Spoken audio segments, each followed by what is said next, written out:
Take a moment and really picture this.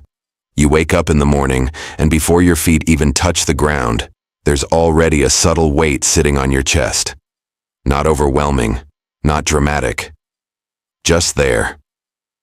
You pick up your phone. Scroll through messages, check notifications, maybe glance at social media. You go through your day, talk to people, respond to emails, sit in meetings, have conversations, but something feels slightly off. Conversations feel colder than they used to.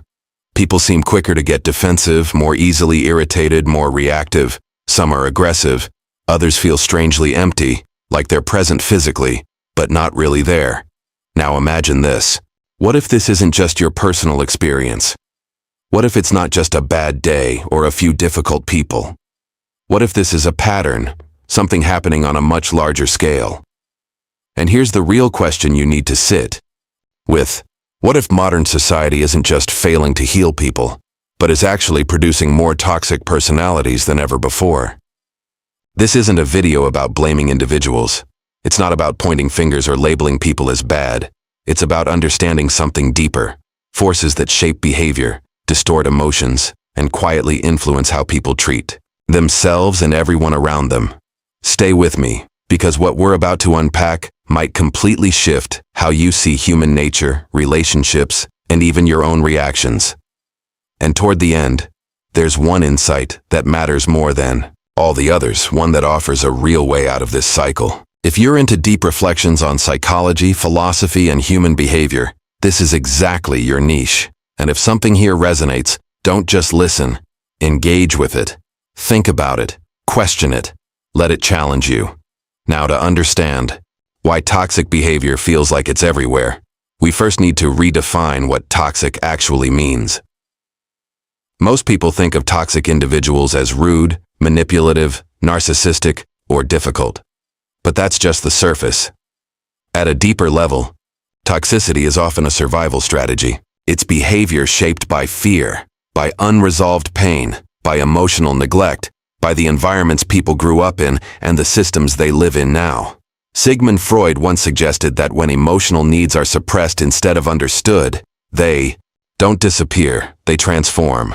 They come back in different forms: anger, control, envy, emotional numbness. And if you look closely at modern society, you'll notice something strange. We're constantly told to be productive, to stay positive, to be successful, independent, and strong. But almost no one teaches us how to actually feel, how to process pain, how to sit with discomfort without trying to escape it. Carl Jung warned about this exact thing. He said that what we ignore within ourselves doesn't just vanish, it sinks into what he called the shadow. And the shadow doesn't stay quiet. It expresses itself through projection, hostility, and destructive patterns toward others. So when someone lashes out, overreacts, or becomes emotionally cold, it's often not random. It's something deeper, something unprocessed, finding a way out. Think about how people interact today. How many conversations are actually about listening, and how many are about winning? How many relationships are built on genuine connection?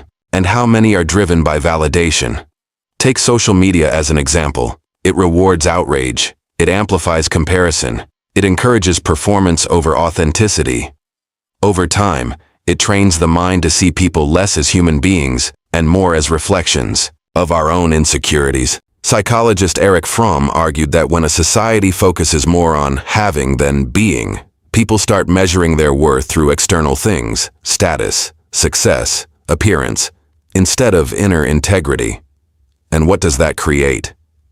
Fragile egos. Egos that feel threatened easily. Egos that react aggressively to criticism or difference because their sense of self isn't stable, it's dependent. But there's another layer to this, and it's just as important.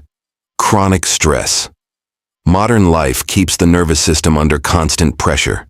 Financial instability, endless information, lack of rest, the fear of falling behind. It all adds up. People are living in a near-permanent state of fight or flight, and neuroscience tells us something very clear. When the brain stays in survival mode for too long, empathy decreases, patience shrinks, defensive and impulsive behaviors increase. In simple terms, stressed people are more likely to act in toxic ways, not because they're evil, but because they're overwhelmed. So let me ask you something honestly. How many people today feel truly safe? Not just physically, but emotionally safe. How many feel truly heard, truly understood? When that sense of safety is missing, something shifts. Trust gets replaced by control. Honesty gets replaced by manipulation. Vulnerability gets replaced by emotional withdrawal. And underneath a lot of toxic behavior, there's often a deep sense of powerlessness. Alfred Adler believed that many destructive behaviors come from feelings of inferiority. When someone feels small inside, they may try to dominate others just to feel significant again. There's also something else happening in modern life that people don't talk about enough: a loss of meaning. Many people no longer feel connected to something bigger than themselves. Work feels empty. Relationships feel transactional. Life feels rushed and fragmented.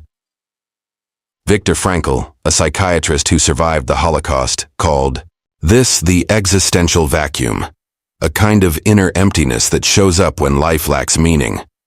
And when people experience that emptiness, it doesn't just sit quietly. It often turns into aggression, addiction, emotional coldness. So here's a question that's worth really thinking about. If a society constantly rewards speed over depth, image over authenticity, and competition over cooperation, what kind of personalities will it create? When vulnerability is seen as weakness and compassion is seen as inefficiency, people start building emotional armor. But armor, while it protects you, also disconnects you. It keeps pain out, but it also keeps connection out.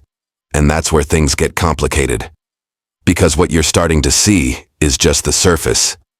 There's a deeper mechanism at work, one that explains not only why toxic people exist, but why even kind, well-intentioned individuals can become toxic under the right conditions.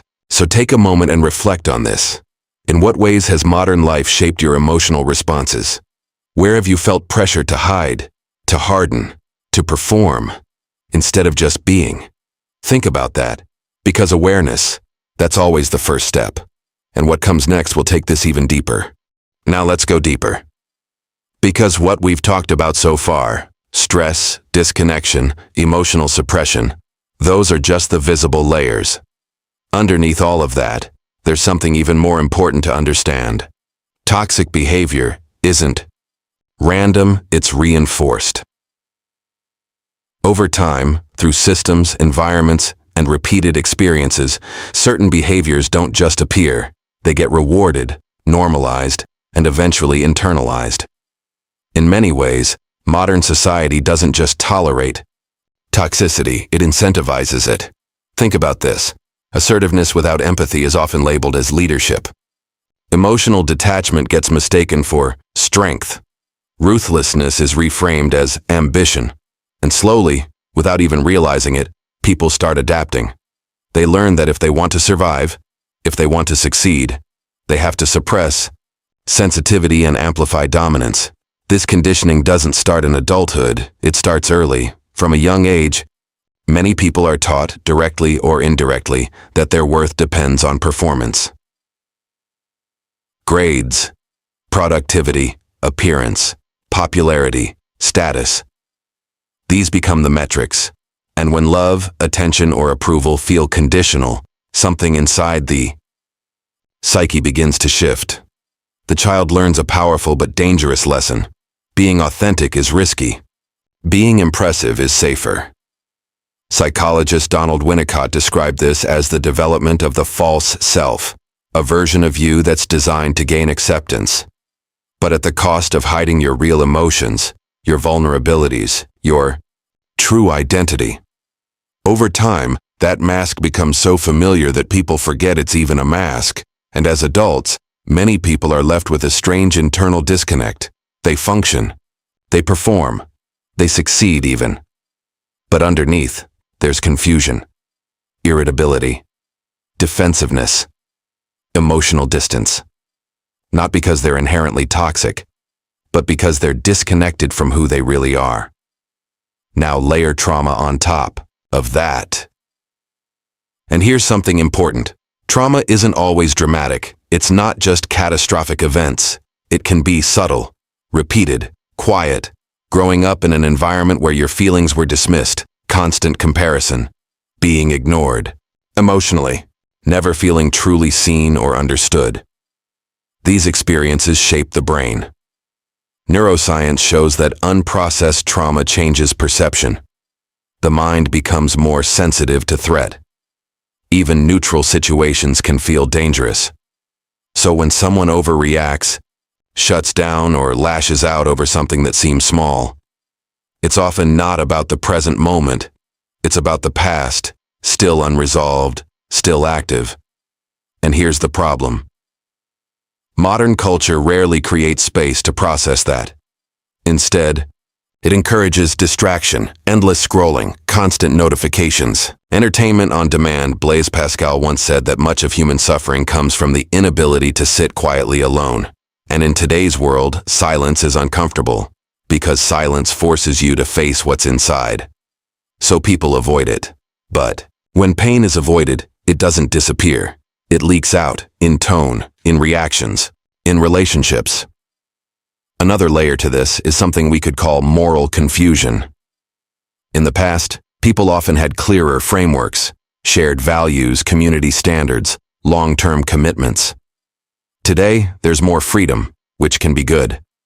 But there's also less guidance, and without a strong internal compass, people often default to whatever is rewarded around them. Not what builds character, but what brings results. Friedrich Nietzsche warned about this. He said that when old values collapse and no new ones replace them, people can fall into nihilism, a state where nothing feels truly meaningful. And when nothing feels meaningful, empathy fades, because if nothing matters, then other people don't really matter either. Now here's something even more unsettling. Toxic behavior is contagious. Human beings are deeply influenced by their environment. When sarcasm, disrespect, manipulation, and emotional avoidance become common, they start to feel normal.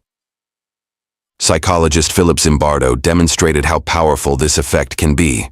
Even psychologically healthy individuals can change dramatically depending on the systems they're placed in.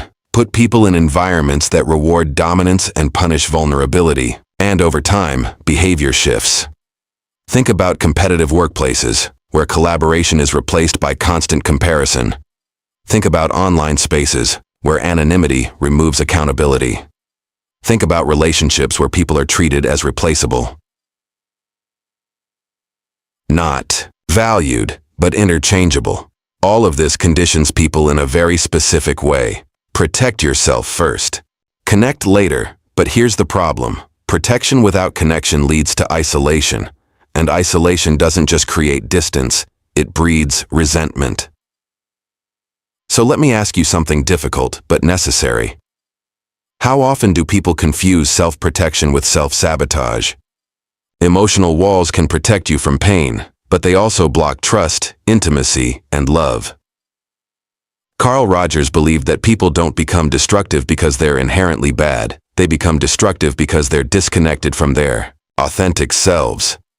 When authenticity feels unsafe, toxicity becomes a substitute, and modern society accelerates this disconnection.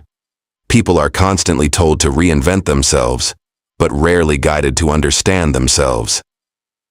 So identity becomes unstable, dependent on validation, and when validation disappears, anger often takes its place.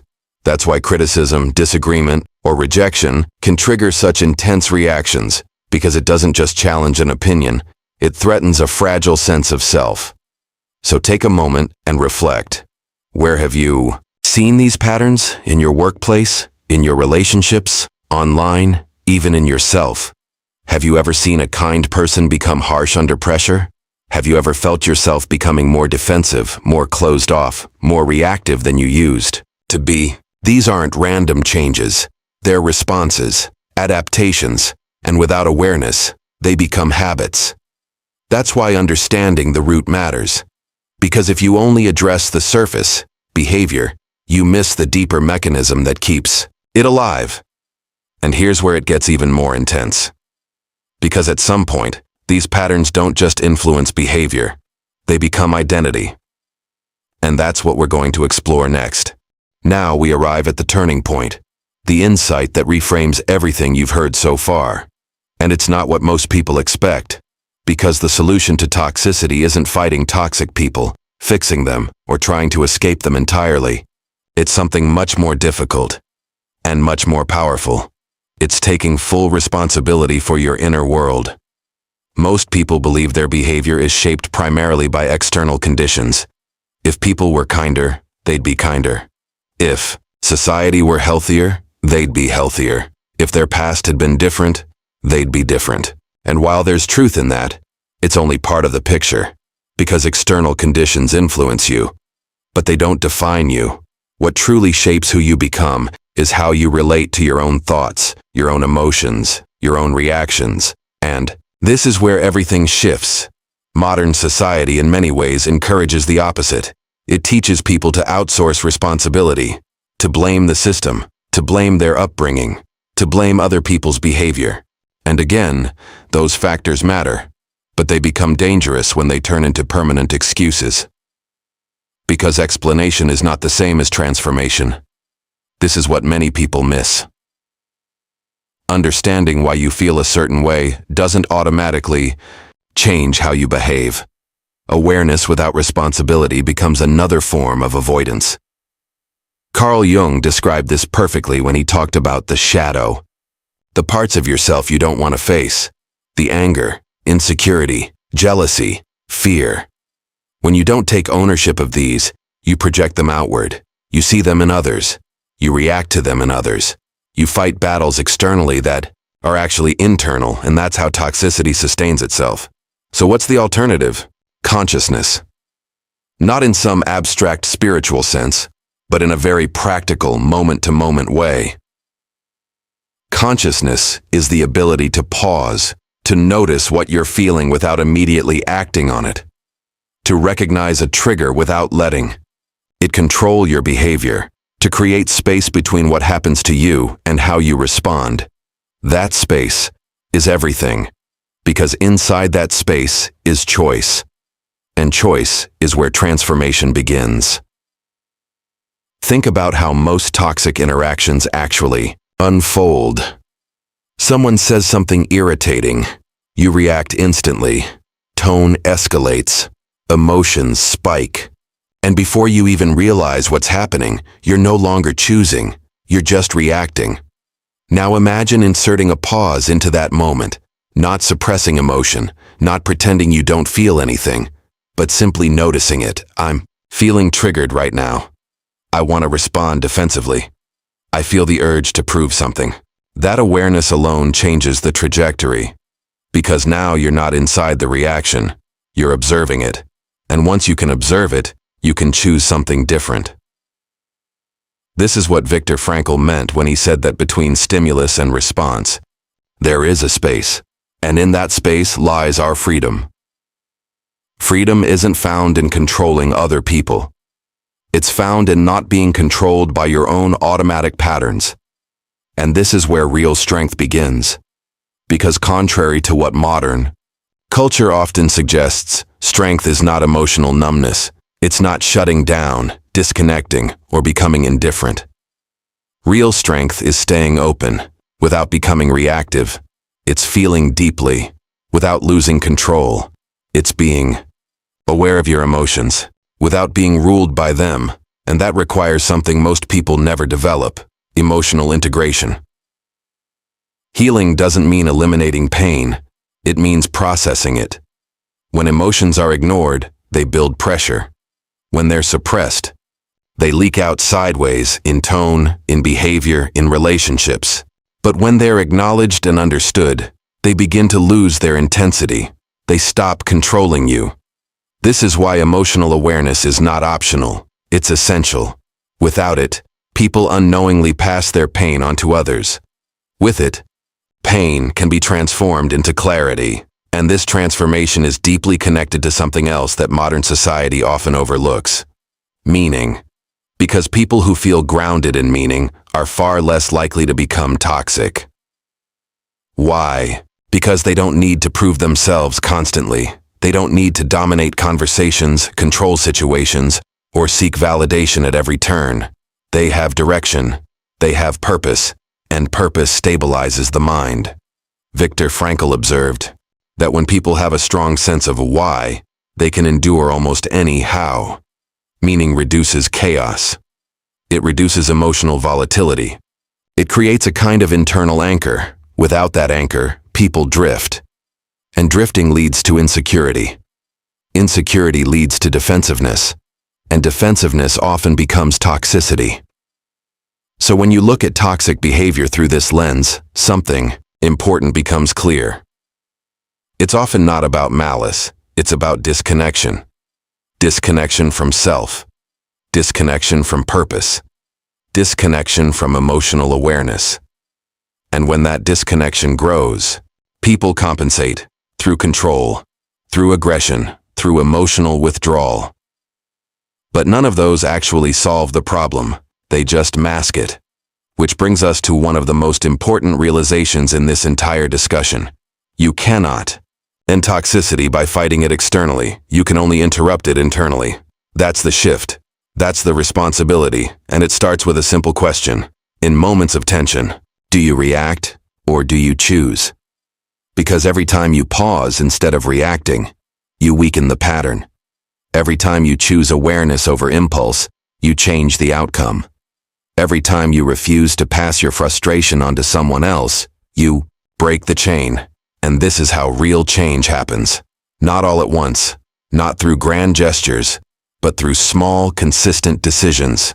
Moment by moment, interaction by interaction, choice by choice. Now zoom out for a second.